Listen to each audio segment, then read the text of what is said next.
Hi, Robert. Thanks for joining me today.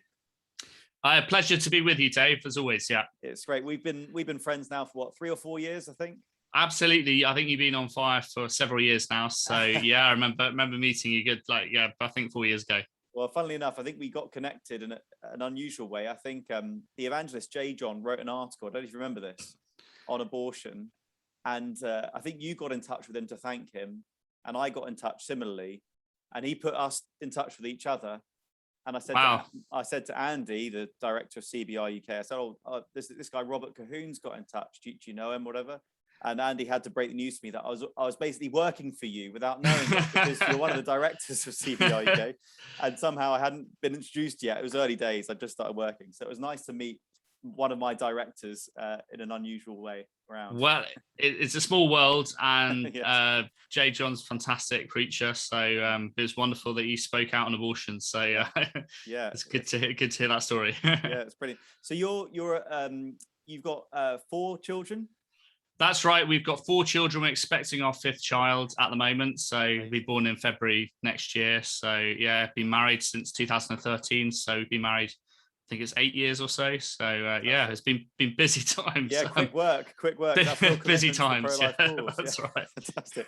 And tell me, Rod, so can you share with us, how did you become pro-life? Or what, can you just have a bit of your story? How did you become actively pro-life? When did this take hold of you? So I went to university at King's College London. I studied history, and I was an Anglican at the time. I became a Catholic when I was 21 years old. And it was really a talk by Lord Alton at university, which was a student hall of residence. So Lord Alton's been battling for the pro-life movement in the Parliament for decades.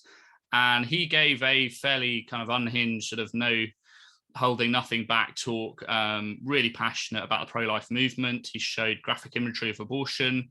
It's not an issue I'd really thought about. I wrote an essay in GCSE, kind of when does life begin? I thought maybe at the heartbeat stage or something.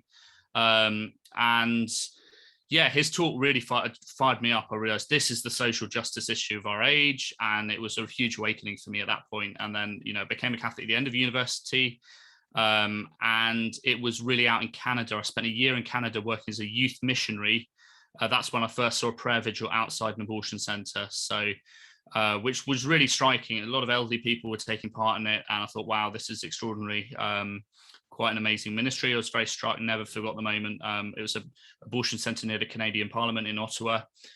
So after doing a year's ministry, youth ministry all around the country in Canada, I was really struck by that. And it was a year later, I felt that God was calling me to start a similar prayer ministry in the UK. So very, very exciting times. Yeah. Right. Well, thanks, Rod. We'll come back to the Catholic evangelical thing in a moment, because that we definitely need to explore that. But before we go on, just thinking of those listening in, watching this, who perhaps have never seen a prayer vigil. You referenced a prayer vigil there. Yep. I think that the picture most people will get from the newspapers is one of sort of, I don't know, it's kind of a mix of sort of,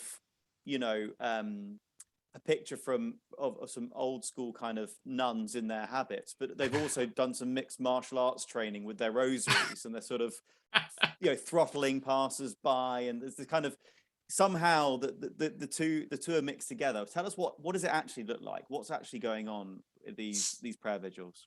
So the juxtaposition between what the media think a prayer vigil is outside an abortion centre and what it really is 2 different worlds that have never met. So a real prayer vigil outside an abortion centre, there's just a couple of people who are peacefully praying there, perhaps a pavement counsellor offering leaflets saying, if you need help, we're here for you.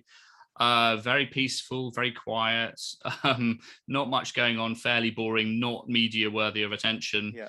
And in the sort of pro-abortion world of campaigning, that we're sort of ninja nuns or militant zealots who harass and intimidate every single person. So, within this sort of what actually happens meets, I remember we were on Radio 4 once, and a lot of media people turned up to the vigil, and they were really disappointed when they got there because they were expecting the ninja nuns, and there were just a couple of elderly volunteers praying, and they were immensely disturbed and disappointed of oh, this is too boring, and walked off straight away. So it's really simple. We're there to pray, and prayer, the power of prayer, whether you're evangelical, whether you're liberal, whether you're Catholic, whatever, we're an ecumenical campaign for States for Life, and prayer is something extremely important because it's the lifting in the heart of mind to God, and it's the heart of our relationship with God. And the whole point of our campaign is God. It's to turn to God to find answers to abortion, rather than rely on ourselves, which is kind of Pelagianism of just human effort alone. So this is a huge message for the pro-life movement. And to access the power of God, you look throughout salvation history, what God has done throughout salvation history, particularly in 40-day time periods, whether it be Moses in the desert, whether it be Jesus spending time in the desert. You look at the miracles, the amazing transformative events in the Bible, and what God has done throughout salvation history, realizing that if we turn to God, that he can do way beyond our wildest imaginations. I was just in Croatia this weekend, just got back from there. I went there 7 years ago, and we've now got 6 full-time people in Croatia who've set up their own organization, 35 prayer vigils, over 100 women saved from abortion. 3 of them gave their testimony at the conference, and 35 prayer vigils all around the country. So, and 5 life centers too. So, and this is the power of God. If we trust in God, he can lift and build things beyond our wildest imagination. So see a nationwide campaign from a mission trip 7 years ago, really, really encouraging. And, with the power of God, he can do things beyond our wildest imagination. And that's really the message, and it's whether you're ecumenical, whether you're Catholic, Christian, doesn't really matter. Like, it's prayer and it's God. And this is what brings the change. And this is the heart of 40 Days for Life, and the heart of having a prayer vigil, because most normal people would say, why would you bother praying outside an abortion clinic? What a waste of time. What a stupid thing to do. Who are these ninja nuns, etc. But actually prayer, and it's a place where there's no hope. So if you come with prayer, you come with love into a place where there's no love, no hope, and you offer help and alternatives, then this is when really miracles begin to happen. And that's why we've seen like 19,000 babies saved from abortion in 15 years of ministry. And it's been a really, really exciting journey. So, but it's a spiritual battle as well.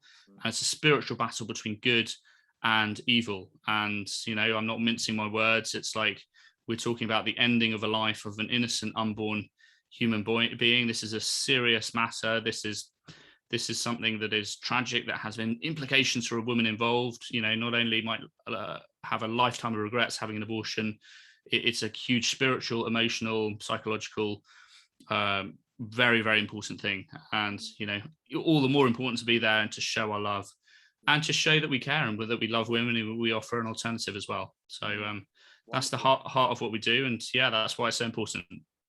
Thank you. That's inspiring and yeah, challenging, because many of us have been neglectful in prayer over this issue. And as you say, it's a spiritual war that we're in, and prayer therefore is our most critical weapon.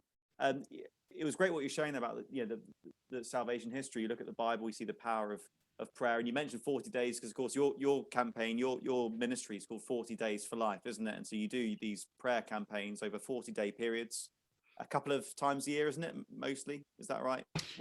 That's right. During Lent, we do a 40 Days campaign, also in the autumn as well. And some of the campaigns have got so big now, they do a year-round prayer vigil. So, but having a short, focused, intense campaign, we found is the best model, because it is a community. This is combining community organizing and the spiritual life as well. And that's what kind of makes it unique among pro-life groups, that we recognize the spiritual angle of abortion, but we also recognize, abortion happens in the local community. And when the local community says that abortion ends, that's when people get together and organize themselves and can provide alternatives. So yeah, it's that combination is absolutely fantastic. And I think it's easy to kind of forget about prayer and the spiritual life, but prayer is so important to our faith. It's so important to our life as Christians.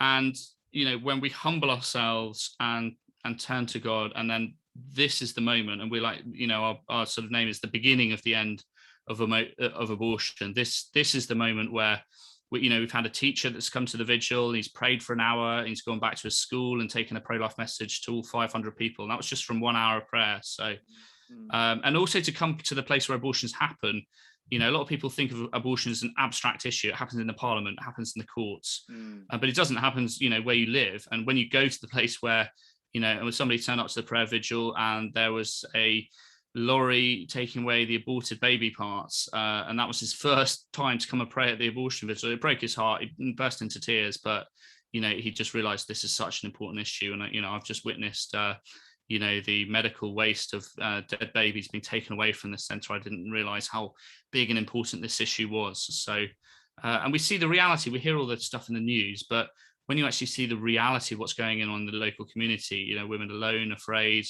being coerced into abortions by boyfriends, by other family members. When we see that sort of ugly truth and ugly reality, then, you know, rather than an abstract issue or something that happens somewhere else, it becomes very real and very tangible. And so, you know, that is why we have such a huge response to our presence there, because we're not wanted there, and there are interests at heart. There's financial interests, there's ideological interests at play, and you get the kickback being on the front line, seeing the reality of this spiritual battle between life and death. Yeah, and prayer really changes things, doesn't it? Prayer is powerful.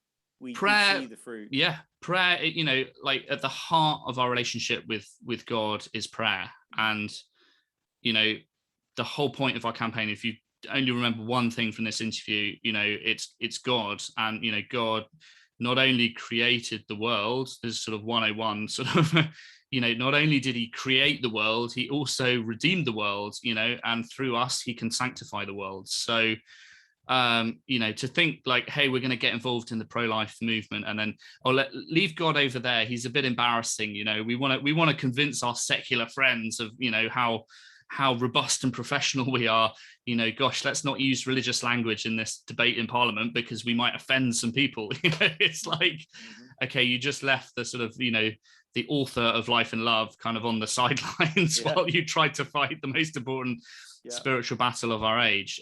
So prayer is everything. And, you know, not only can our lives be transformed by prayer. So people coming to the prayer vigil, maybe it's their heart that needs to change first. And 90% of people experience spiritual growth. But, you know, these are the ways in which God can, you know, be present and work in and through prayer and through people that come to volunteer with us. You know, maybe it's saving a life from abortion. So when we're going for an abortion, you offer an alternative to change their mind, not only save the baby, maybe that family for generations to come. So that's one way. Another way, we've seen the abortion workers leave. They've had a change of heart, change of mind, a conversion, left the abortion industry, never to work there again. Many lives will be saved as a result of that action. We've seen abortion centres close, like 7 of them around the UK. So when an abortion centre closes, obviously there's going to be less abortions happen, and, you know, an entire place where abortions happen. We've had prayer vigils inside the buildings after the abortion centres closed, which has been a powerful spiritual experience too. We've also seen, you know, whole churches get involved with this movement, just getting on fire for the pro-life cause.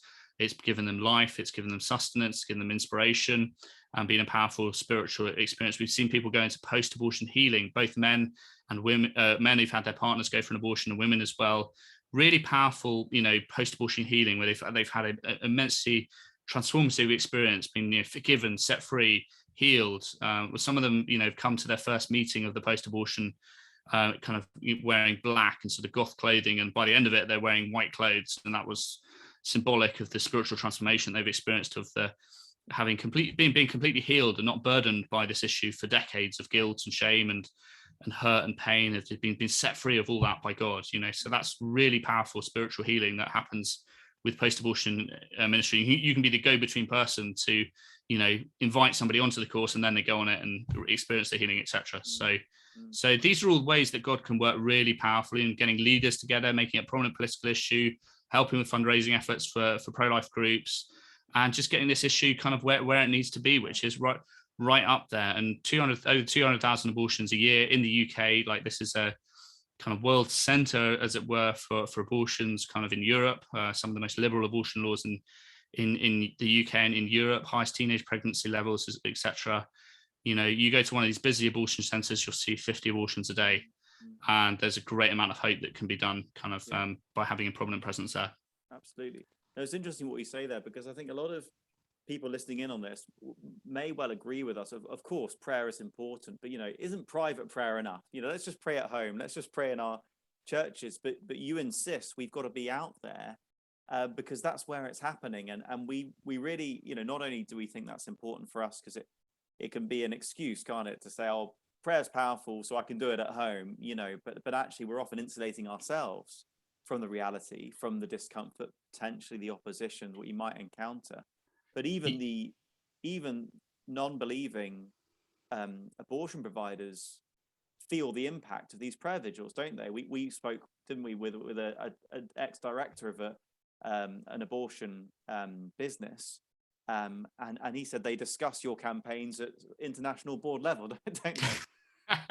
That's right. Well, that's an absolutely brilliant question. And, we get quoted from pro-abortion advocates, passages in the Bible, when you go to pray, go to your room and pray in private. And so we get quoted the Bible from pro-abortion advocates, and, which is fascinating. And of course, on some level, we're not there ostentatiously kind of, hanging out in street corners going, how holy we are and self-flagellating ourselves. I mean, it's a penance to be there in and of itself. Yeah. So the context of these passages can be skewed somewhat. But there's issues where praying in private is the right thing to do, and it's absolutely fantastic thing to do. When we're talking about the ending of 200,000 unborn children's lives, is this something to cower in our room about at home and not offend? And people are very worried about offending other people in society. It's like, well, I wouldn't want to hurt your feelings, but and also overcoming fear, like the amount of fear that Christians have about not only sharing their faith in public, but what other people think and not offending them, this political correctness stuff. I've learned to get over all that very, very quickly, and not to be so perturbed by what other people think, because you'll be crippled from worrying about offending others. And if we are truly ourselves, then we'll set the world on fire. And that's why we have to be at the abortion center. We don't want to look at this issue abstractly. We want to look at it real, and we want to bring God. We are the hands and feet of Christ, and we are bringing God to the abortion center through prayer, through our presence. Jesus isn't here with us in sort of bodily form in order to come to the abortion center. We are his hands and feet, and we've had pavement counselors are so good at offering help and alternatives. It's been as if God was speaking in and through their words to like every single person, like a message of hope, message of love, an alternative. And 98% of people won't, respond to that. But even if one or two people do, it's a huge victory. Heaven rejoices for anyone who changes their minds. And, wow, what a life transforming moment. The life of an unborn child is saved at that moment. So this is God's work. And, where more, you might have seen that film about the Holocaust, and there's a church praying and they're worried. Pray, is it called Pray a Little Louder? Sing a Little louder. So, and these trains going to Auschwitz outside, and the church is singing, and they want to sing louder in order so they don't hear the trains going to the concentration camp. And how much more we need to be right by that train, offering everything that we can. And God's going to ask us. You think about the last judgment, he's going to ask us, what did you do? You lived in a time there were 10 million abortions in the UK.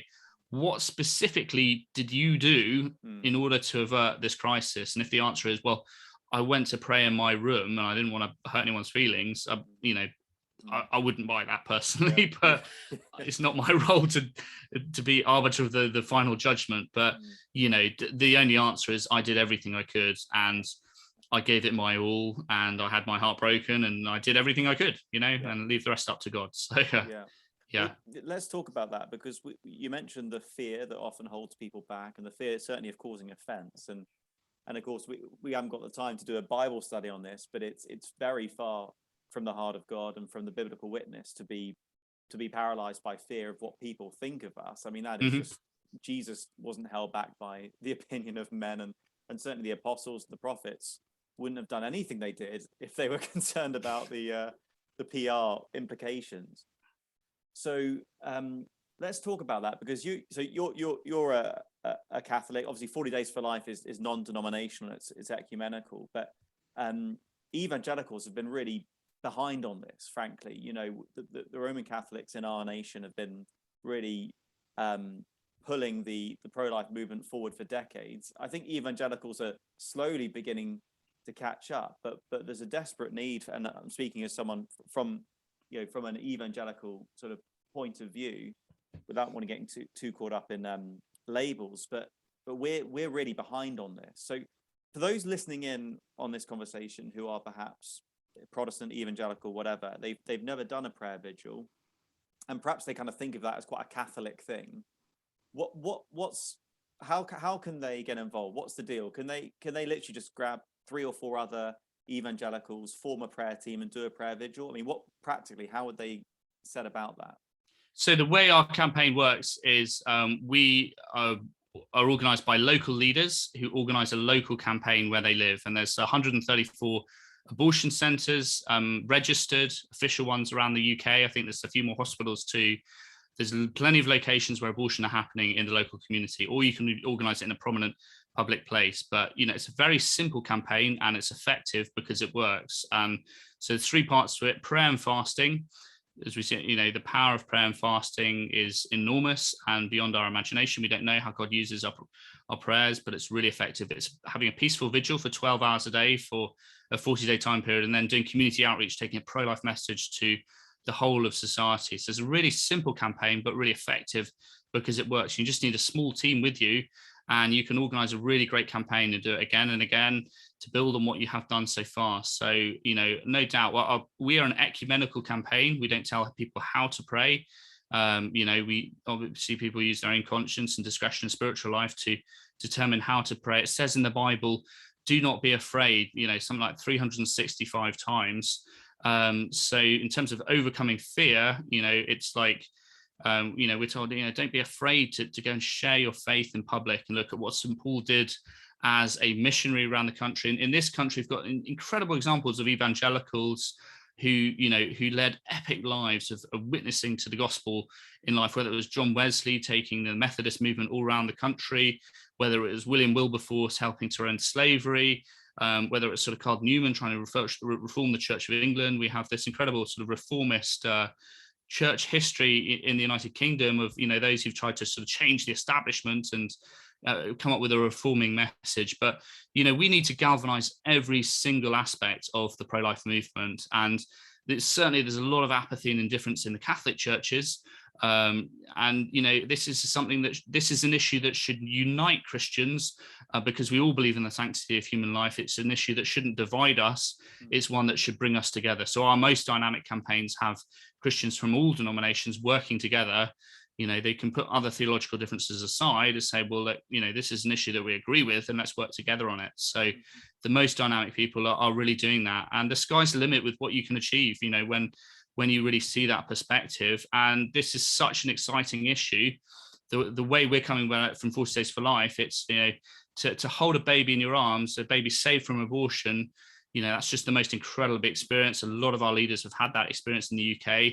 And there's 600 to 800 opportunities every single day to save a life from abortion in this country. So, where sin abounds, grace abounds all the more. It's like, this is a great place to do this ministry because it's so needed, it's so necessary. There's several million post-abortive women in the country who've never had a message of, an alternative message of healing, of hope, of reconciliation, of joy. So, if you go in a public street and take a public stand on this issue, then you're going to get a response. And Thomas Aquinas, he said the first reaction to truth is anger. So we see a lot of people who are quite angry. And when I first saw that, it was like, so I do something to hurt your feelings. But many people have pushed in repressed an abortion experience maybe 10, 20 years ago. They've never talked about it.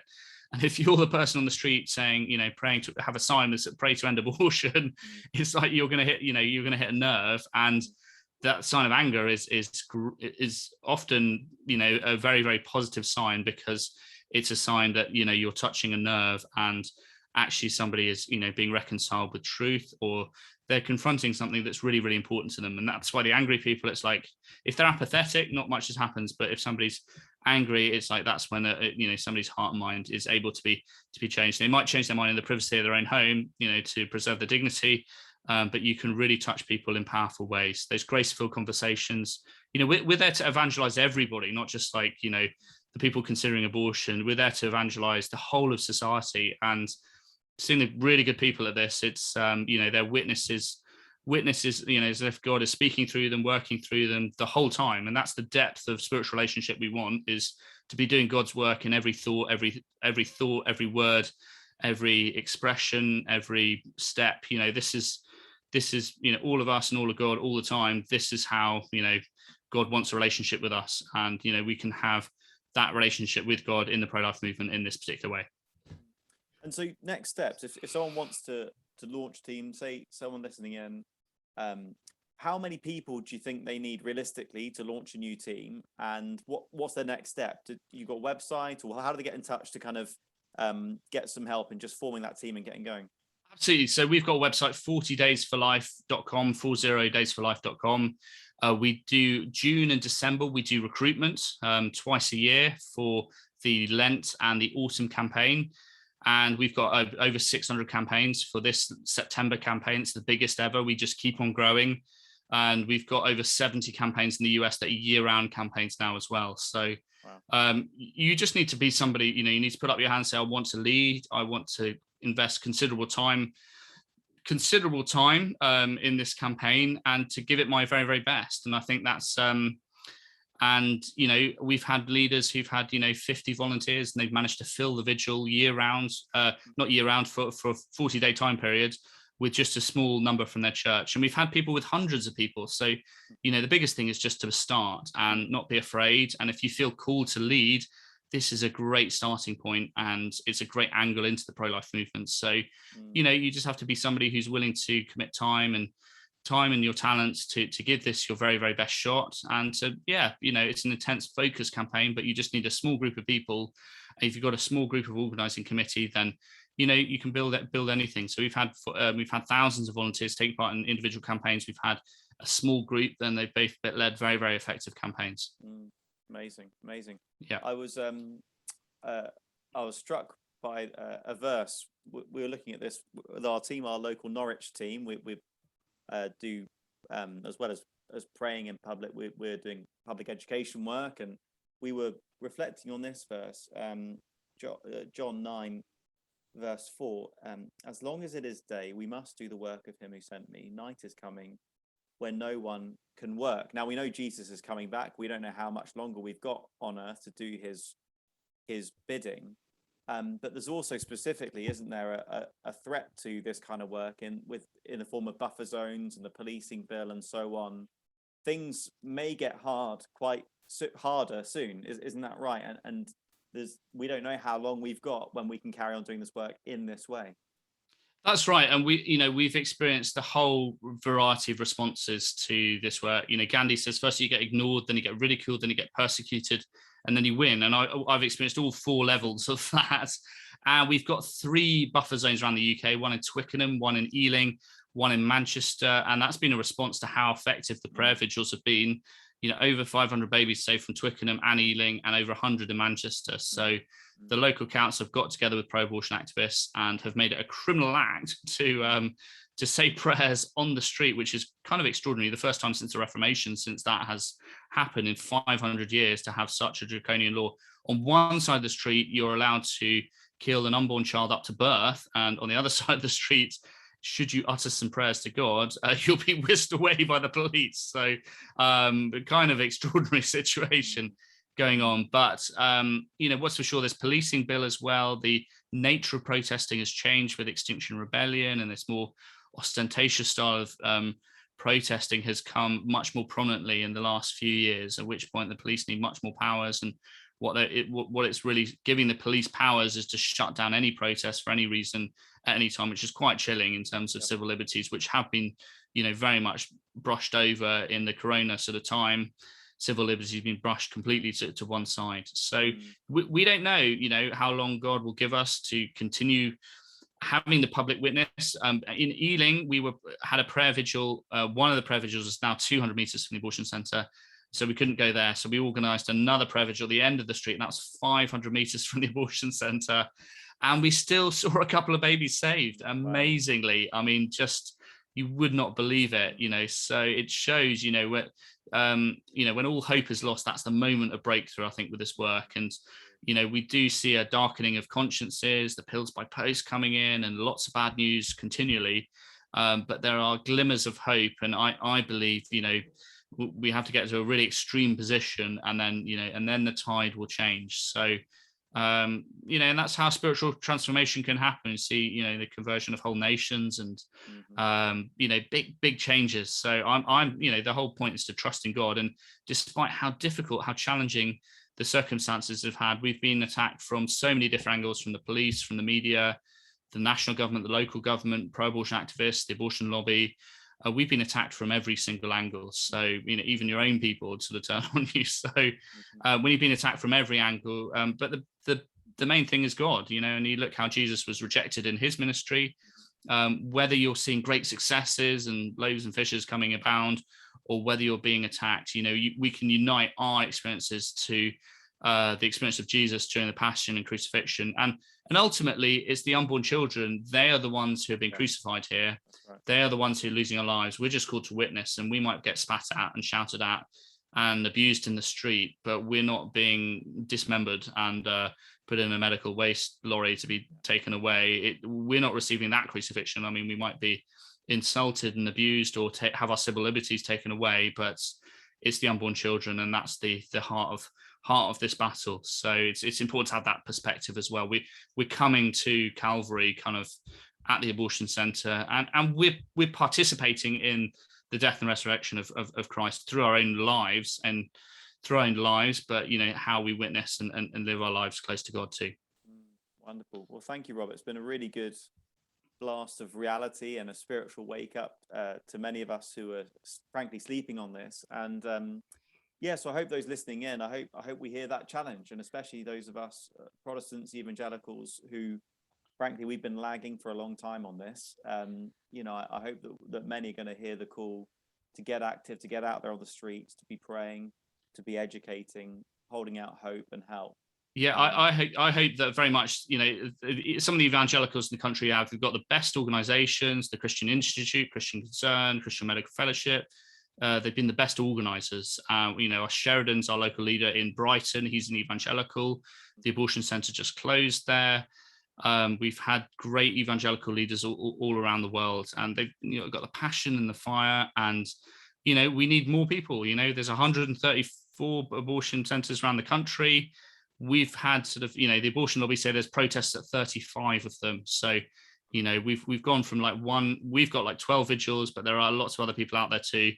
But if we could double our ministry again and again, we'd be outside so many places. So it's amazing to think if we could cover every single clinic. Oh, that'd be incredible. What an amazing safety net for those children in peril, for every one of them to get a chance to and offered hope and help. Even if we were banned, it would probably bring lots more people out. And we've gone from 1 to 10 vigils very quickly, but to go from 10 to 100 is as tricky, with exponential growth, as going from 1 to 10. So it is really possible if we really get our act together and we do everything, work as if everything depended on God, and try our hardest, and work as if it depended on us as well. So that's the attitude we need, and an open-minded. But I believe the evangelicals can do wonderful work in this area, and the harvest is plentiful, but the laborers are few. So we need more laborers. So come and join us and come and save lives in the local community. Amen. Thank you so much, Robert. Thanks for your time. And for anyone listening in, 40daysforlife.com, get in touch and let's see some more prayer vigils set up around the country. Brilliant.